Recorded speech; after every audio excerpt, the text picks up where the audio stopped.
So our first speaker is Dr. Peter Higgins. He's an associate professor at the University of Michigan. He's the director of the IBD program. He has a CV that's really too long to go through. He is the leader of our clinical program. He has authored hundreds of publications. He's on multiple task forces. He's an international knowledge leader, a great colleague and an outstanding friend as well. So we look forward to his talk on gut bugs, microbiome, and IBD. Dr. Higgins.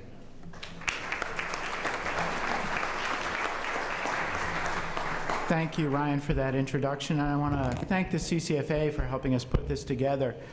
I'm going to talk today about the microbiome, which is a really hot topic, and you've probably seen or read a lot about it in the news, on the internet. It seems to be everywhere today. And there's a lot that's applicable to IBD. It's a really hot research topic. It's not quite reached the clinic yet, and it may take a while yet, but I wanted to give you an update on what's going on. So I'm going to start with what is a microbiome, why it matters in IBD, and how the gut and the microbiome get along. Talk about how we can change the microbiome, whether it can help in IBD, and what you can do now and what you shouldn't do now. So a biome is a large naturally occurring community of flora and fauna, plants, animals, that occupy a major habitat. And a great example in Michigan are our coastal dunes, like Sleeping Bear Dunes. You see different plants and different animals that live out there because it's a particular biome and they're adapted to that biome.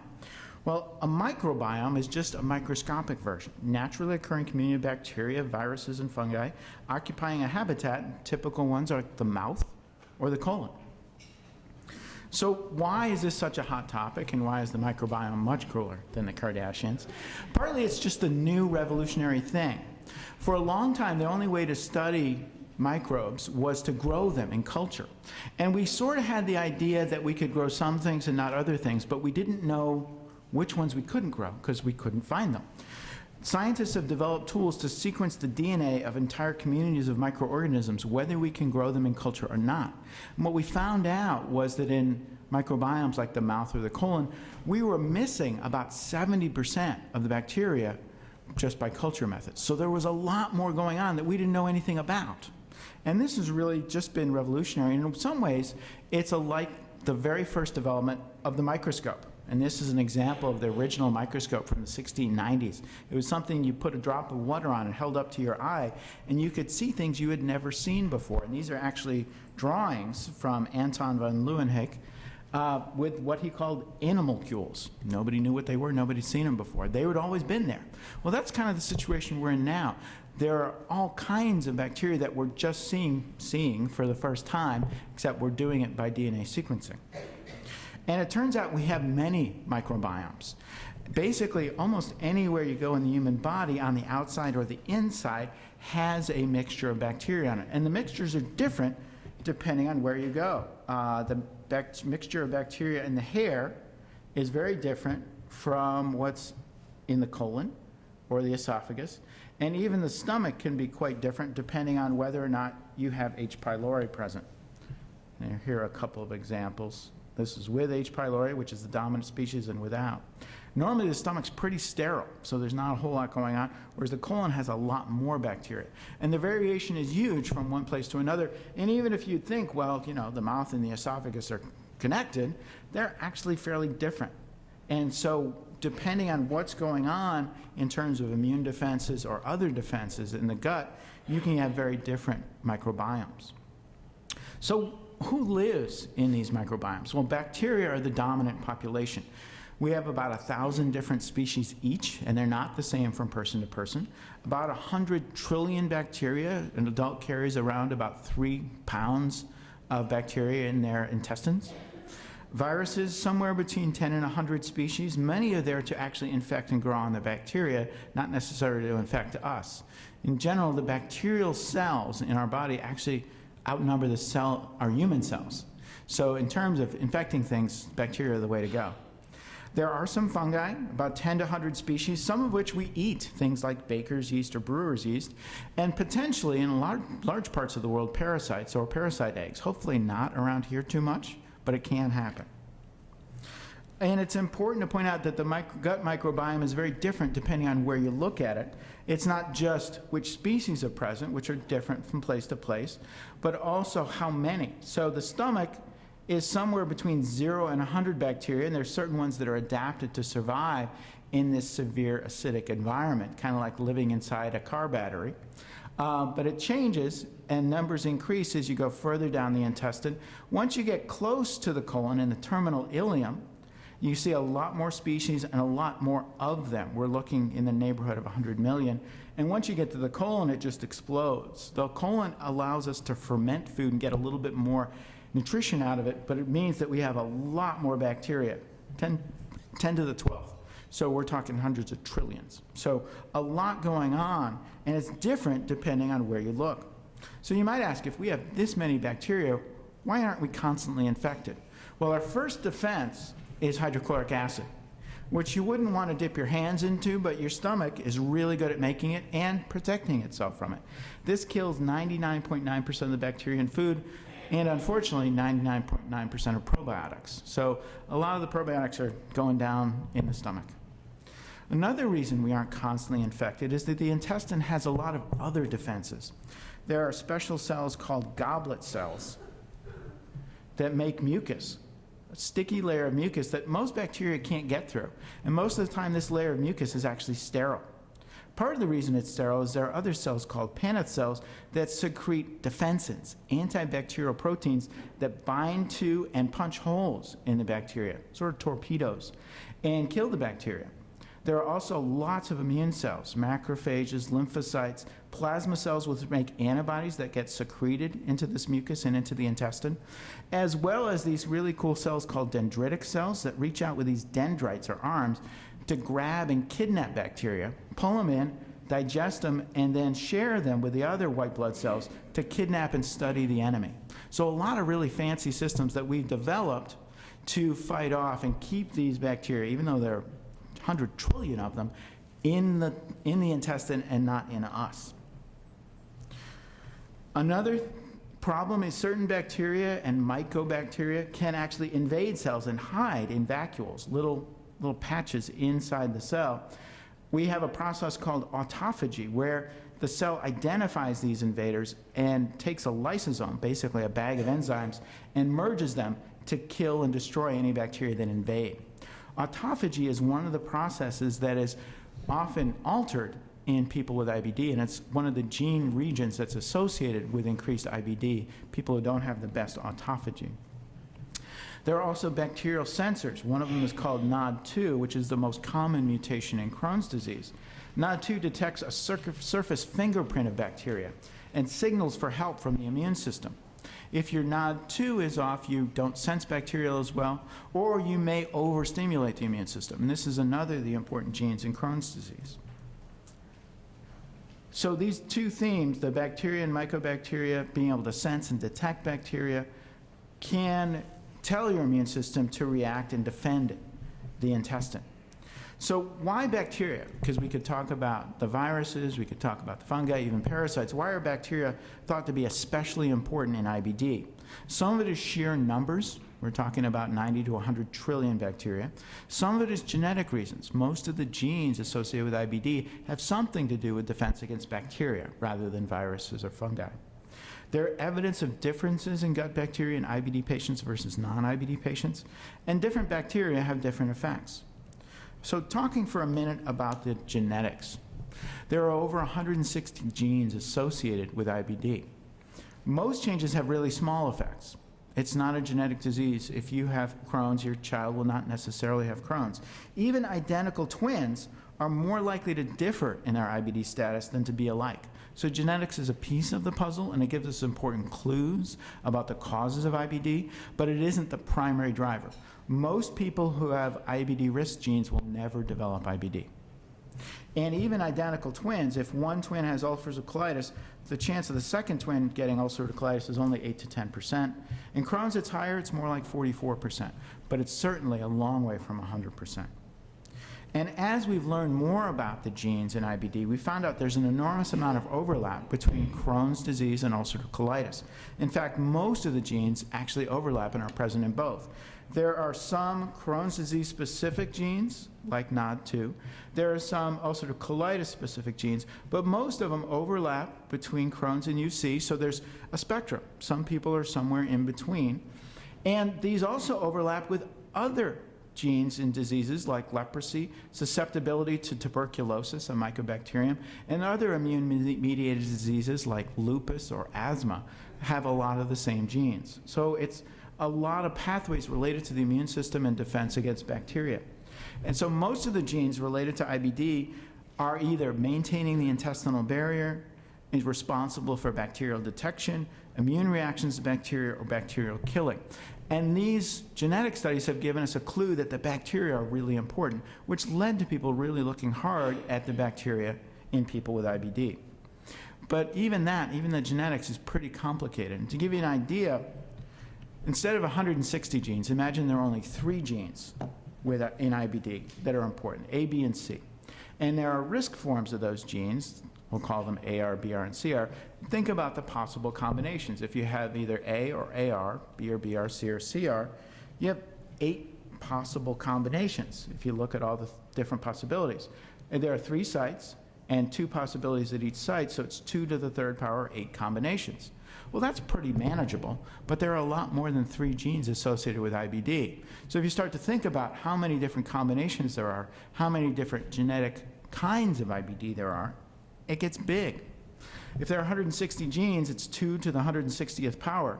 That's a really big number, about 1.5 quindecillion genetically different types of IBD. So when people ask, well, why haven't you cured IBD yet? It's complicated. And there's not just one kind of IBD. Hopefully, we can kind of group people together in different groups, but if you want to be a purist on the genetic side, there are a lot of different kinds of IBD, and your Crohn's disease won't be like someone else. Your ulcerative colitis won't necessarily be like someone else's. We're lumping a lot of things together that are genetically a little bit different. So people looked at the gut microbiome in IBD and found that people with IBD have fewer gut bacterial species. Instead of 1,000 different species, people with IBD might have 500. So it's less diverse. And then diversity actually goes down even further during a flare. So it raised the question, is gut diversity the cause, like a chicken, or the result, like an egg? And so there's been this big debate in the community about whether it's kind of a chicken or egg problem. And some people argue that low gut microbiome diversity is bad and it's a cause, and that the gut immune system is not getting a normal stimulus, possibly because getting more infections because there's less competition. Maybe we should give IBD patients lots of probiotics, restock their microbiota. Other people argue that it's more of an egg problem. The low diversity is because we have inflammation, and that inflammation is killing off the bacteria, and that's why IBD patients have fewer species and fewer bacteria. And flares activate the immune system and kill off more bugs, so it's a result more than a cause. Certainly reasonable. So Team Cause argues if it's just bacteria, diversity is the result, then why are there so many IBD genes related to bacteria? And if low diversity is not a problem, why is IBD so common in westernized countries where we use a lot of antibiotics? Maybe that's contributing. The effect side argues that, well, if low diversity is the cause, why are probiotics not very helpful for IBD? And if it's so important, why don't most people who take antibiotics get IBD? I mean, lots of people take antibiotics. Why don't they all get IBD? So there's a lot of back and forth, a lot of controversy, hard to prove. But we started to look at this in a broader sense. And one of the more interesting experiments recently was a group of folks looked at, well, if there's low bacterial diversity, what about viruses? There are viruses in the gut. And what they found is, while bacteria have less diversity, in the viruses, IBD patients actually have more viruses, more diversity than people without IBD.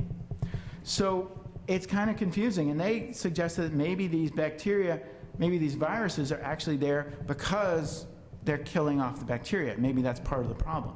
Hard to know, but it's hard to argue that low diversity is bad for bacteria, high diversity is good for viruses. We don't really know. We're just finding things and trying to figure out what they mean. That's kind of where the research is right now. We're just trying to figure out what's going on, Kind of like when we first invented the microscope, finding all these new things we had never seen before, we're still not sure what they mean. Another approach is to say, okay, we know bacteria are important. Let's do experiments, not on people. Let's do them on mice. So a researcher in North Carolina took two kinds of mice, strain A and strain B. They're genetically different, but both can develop colitis. And then said, let's try these fairly benign bacteria, and I'm just going to call them green and blue for today, and put them in and see what they do. Do they make a difference? And in both cases, the green bacteria made colitis in mouse A better, and the blue bacteria made colitis in mouse B better. That's great. It really suggests that bacteria are important, that they interact with the immune system in some important way. And so these are good bacteria. They improve colitis. We should start advertising probiotic therapy. We patent these, make millions, right? Well, then they followed it up, and it got complicated. So they switched it around. What if we give the blue bacteria to mouse strain A and the green bacteria to mouse strain B? They're genetically different, but they've been good the other way. What happens when you switch it up? Take them with before they have colitis, give them these bacteria, and both develop colitis. So it's really confusing. Which are the good bacteria, which are the bad bacteria? It depends on the genetic background of who receives them. So there's an interaction between the bacteria and the gut immune system. And what might be a good bacteria for one person might be a bad bacteria for another person. So it's really complicated, and that's really a problem. And that's kind of where we are right now. We know that there are about 1.5 quindecillion genetic types of IBD. There are about 1,000 different bacterial species you can carry around, and that interaction isn't the same for all people. So we're just learning about this, and so far we figured out that it's really complicated. But once in a while we can do something good, once in a while we can do something bad. And at this point I want to turn and say a little bit of something about what's going on the internet, because this kind of information is on the internet. You know, new experiment, cures IBD, it's amazing. You've probably seen some of this. Everyone wants you to click and buy something, and you'll see ads like this, you know, she cured her IBD with one simple trick. Well, if that was that easy, we probably wouldn't be here on a Saturday morning. There are 10 simple cures for IBD. I don't know why the parentheses help, but number 7 is amazing. I guess that makes sure you click through to number 7. And you won't believe what happened next. So these are all over the internet, and lots of these are going on. Everybody wants to hype something. And there was a great example recently with yeast that I'm going to talk about. So you may have seen in the past month, all over dark corners of the internet, people were claiming that fungus is a key factor in Crohn's disease. Fungus could lead to cures for IBD. And a lot of fairly superficial articles getting you to click and read. Well, we do eat a lot of yeast, both in bread and in beer.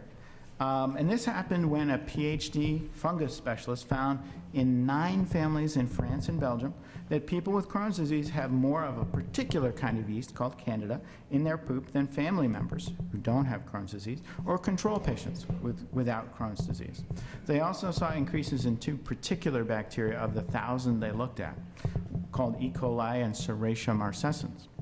And they thought that was kind of interesting, and that, you know, wasn't a whole lot to make up. So what they did is they mixed the 3 together in a test tube and showed that the E. coli and the Serratia marcescens, the 2 bacteria, could cooperate with the Candida and actually link together and form a sticky biofilm, kind of like what you'd find on the bottom of your pool in the spring after the winter thaw.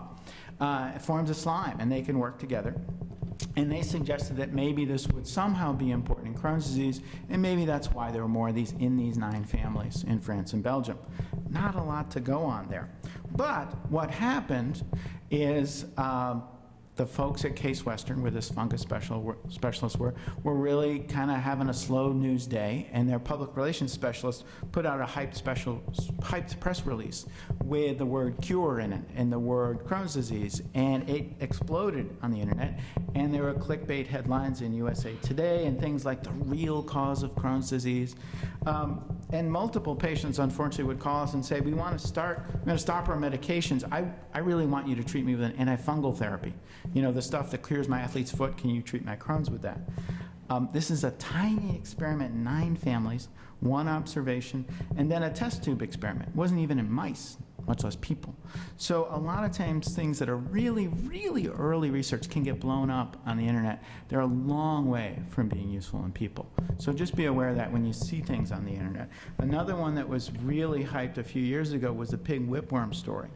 Great theory. The idea was that people in places with lots of intestinal parasites, Africa, Asia, generally have less IBD than people in North America. And it's known that intestinal parasites can stimulate a different arm of the immune system, and it might be protective if you gave people a mild parasite infection. So these folks in Iowa came up with the idea of giving people pig whipworm eggs, which don't normally infect people and can stimulate this kind of immune response. Eventually, a company got involved. They did a clinical trial with more than 300 patients. We actually enrolled 8 patients at the University of Michigan. It didn't work. The company folded. It's still all over the internet. People are selling each other parasites. Not a good idea. Don't do this at home. So what about probiotics? There's all kinds of reasons to think these are great. I mean, this is slick marketing. You can see that these are Optibac, so clearly they're optimal somehow. We're here to help. So the bacteria are actually talking to you from the package. They want to be helpful. It's extra strength, which has to be good. And they're for every day. So absolutely take more, buy more. It's great. This is slick marketing. There's really not a lot of evidence they would work, but it looks great. These are actual probiotics. You can kind of guess what they're made of. They have about 1 million times more bacteria than this. And these actually can help people. So the problem fundamentally with probiotics is there's no regulation of probiotics. There's no guarantee that there are actually any live bacteria in the container. And there's no guarantee that what's listed on the label is actually in the bottle at all. And independent labs like Consumer Reports have tested a lot of these, and a lot of times they don't have what's listed on the outside. There's also no good evidence that they actually work, which is why they claim things like help. It's kind of hard to get arrested for saying they help. But it's not required because the FDA is not involved. These are supplements, they're not regulated, and your insurance won't pay for it, and the reason they won't pay for it is it's not proven to work.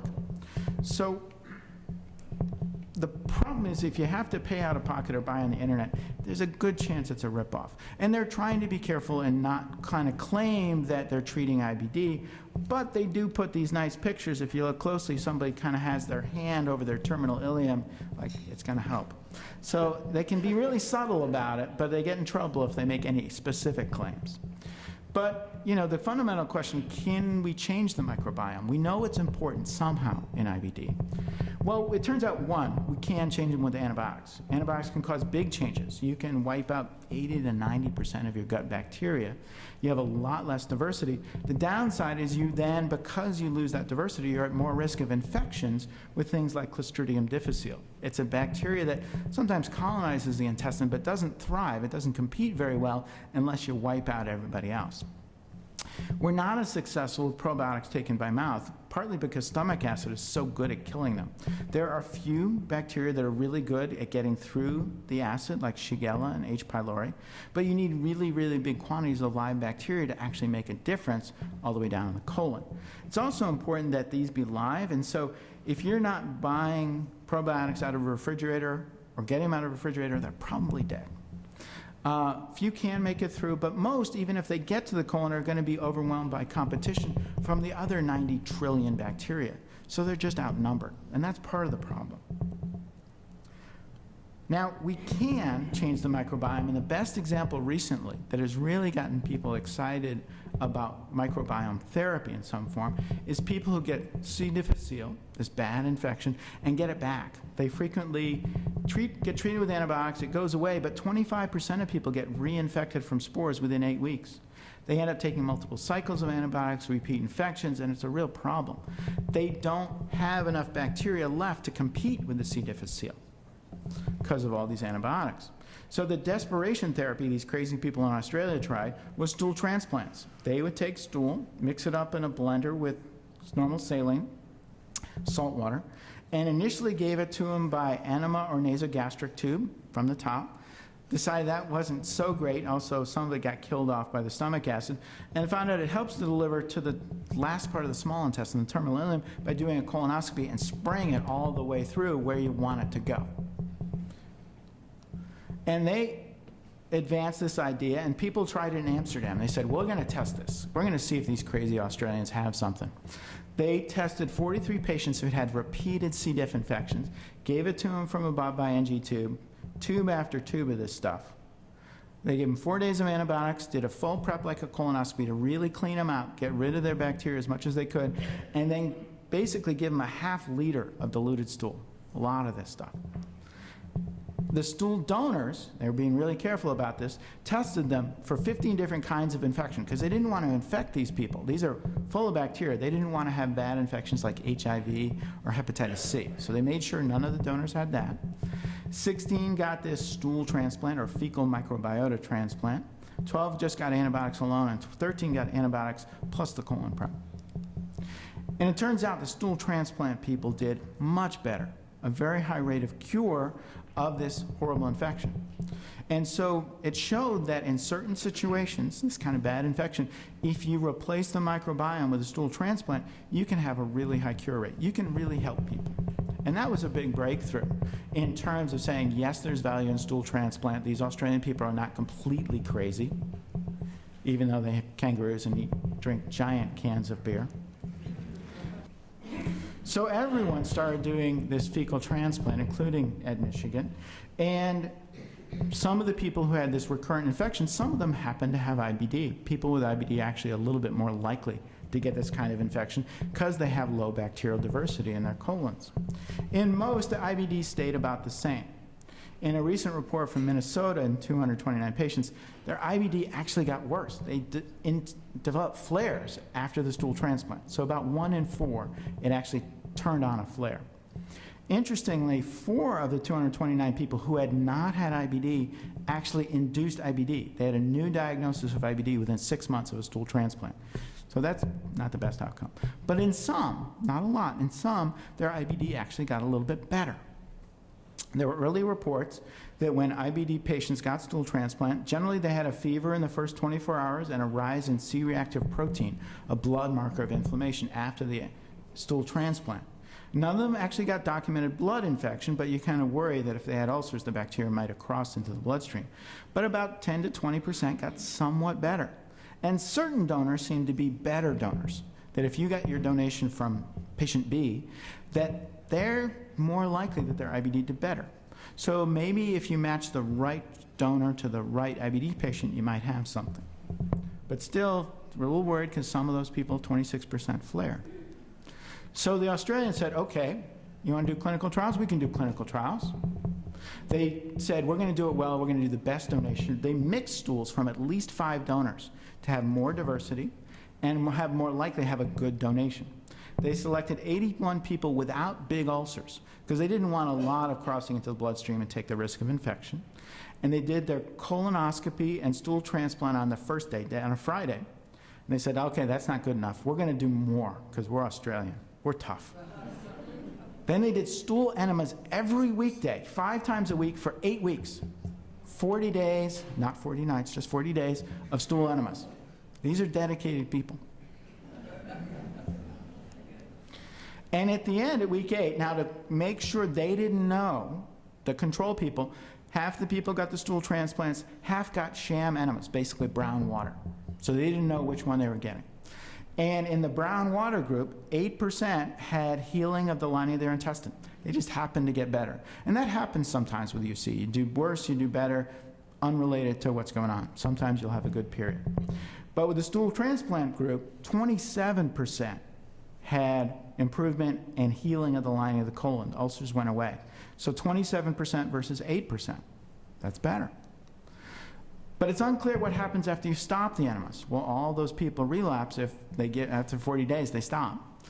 It's not clear what the cost is, because the challenge here is you don't want anybody's stool. You want verified, certified, infection-free stool. Currently, you can buy this in the United States. It's $480 a dose from these folks at Open Biome. This is what we use for stool transplants at the University of Michigan. It's not clear what they charge for enemas. This is what we do for colonoscopy. But if you calculate it out, if you do 8 weeks plus the colonoscopy, that's $24,000 for the enemas, an extra $3,000 for the colonoscopy. That's pretty pricey for 40 days. And you have to ask yourself, is it worth 5 stool enemas a week, possibly forever, we're not sure how long you need it, to get 27% remission, where you could get 8% with brown water? Hard to know. It would be great if costs can come down. It'd be great if delivery could be easier and cheaper, and people are working on this. There is somewhere in Boston a factory where people are packing stool into these little capsules, so people can take these by mouth. This costs a little bit more, but it's comparable. So that in theory, in the future, you might be able to do this by 40 capsules by mouth and do maintenance with fewer capsules each day. A lot easier than stool enemas.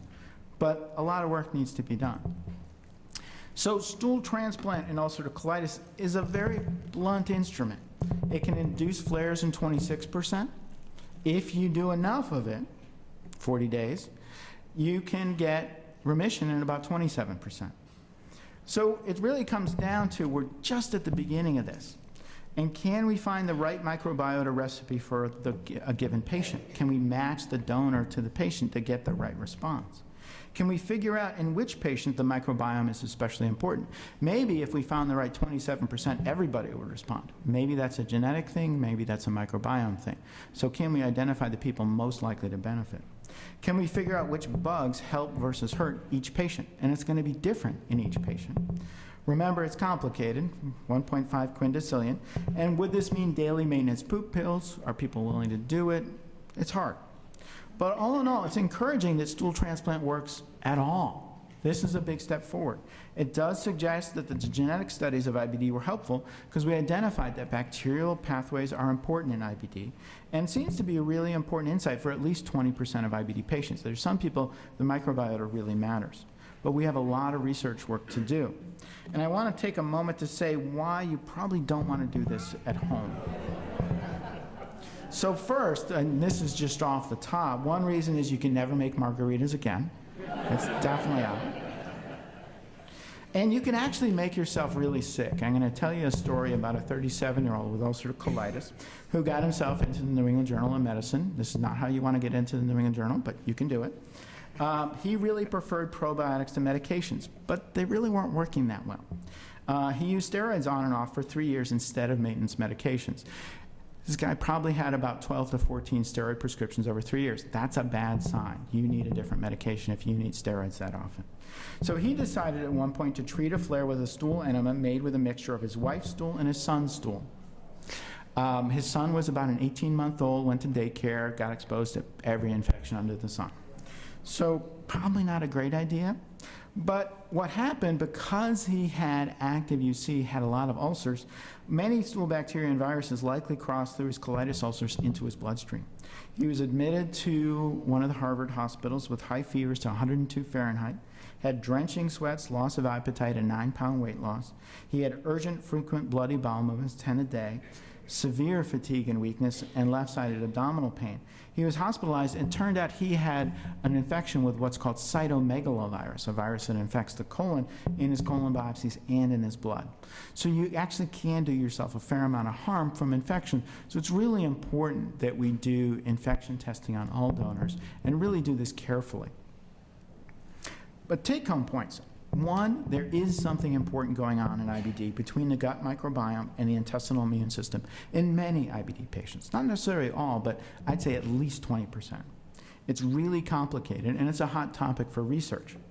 Current stool transplants and probiotics are blunt instruments and don't work that well for IBD. They can cause IBD flares in 26%, and they can cause infections in some patients. But stool transplant does help people with C. diff infection. No question, that's been proven in several studies now. Current probiotics for IBD aren't worth the money. They can help other things like IBS, but they're not necessarily going to treat your IBD.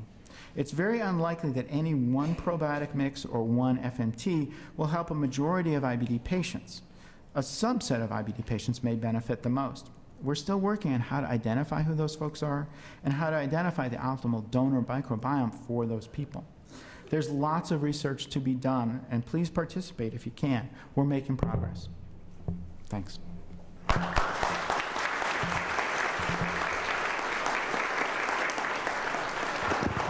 So I'm going to come up and grab the microphone here for the audience, and you won't mind turning that mic on, Dr. Higgins. But while we come out, I'll start with one question, and then we'll take some questions from anyone in the audience. We have time for maybe 1 or 2 questions. And my first question, Professor Higgins, would be, so if the microbiome is so important, what am I supposed to do when I need antibiotics?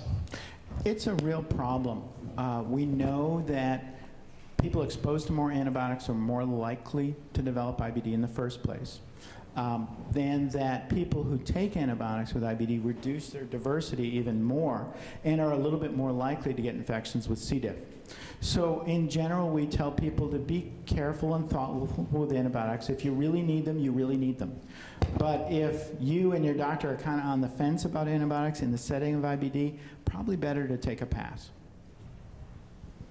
Any questions from the audience? Yes. My doctor prescribed a VSL number 3. How do you feel about that probiotic? So that one has been studied in a very particular setting of pouchitis and has looked pretty promising. It hasn't been incredible. It hasn't been good enough to get FDA approval and to be in a strong prescription support, but you can buy it on the internet. I've definitely had patients who benefit some. It's not amazing. So I think if you're going to pick a probiotic, that one actually has some of the best evidence for pouchitis. The evidence is not overwhelming, and it's probably that there's a subset of patients who do really well. I'm guessing about 1 in 5. If you're one of those people, absolutely take it. I would be careful with any probiotic if I had really active inflammation and a lot of ulcers, but in terms of maintenance, I think it's pretty reasonable for people with mild pouchitis. That's a great question. We have one more question in the middle here, Dr. Higgins. Yeah, I'd like to go back to the question that you mentioned about antibiotics for patients that have had C. diff and ulcerative colitis on a recurrent basis.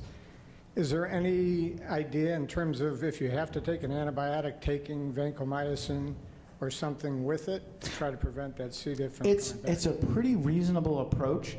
The upside to it is you're unlikely to get C. diff during that course of antibiotics.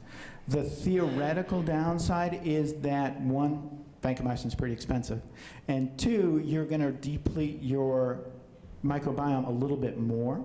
But particularly for somebody who's had C. diff before and multiple times, it's a little bit belt and suspenders. It's not something we've necessarily studied in randomized trials, but I think it's reasonable. It's not a crazy approach. Absolutely. Great. Well, we're going to have plenty of more time for questions at the end of the session, but join me in thanking Professor Higgins for a tremendous talk.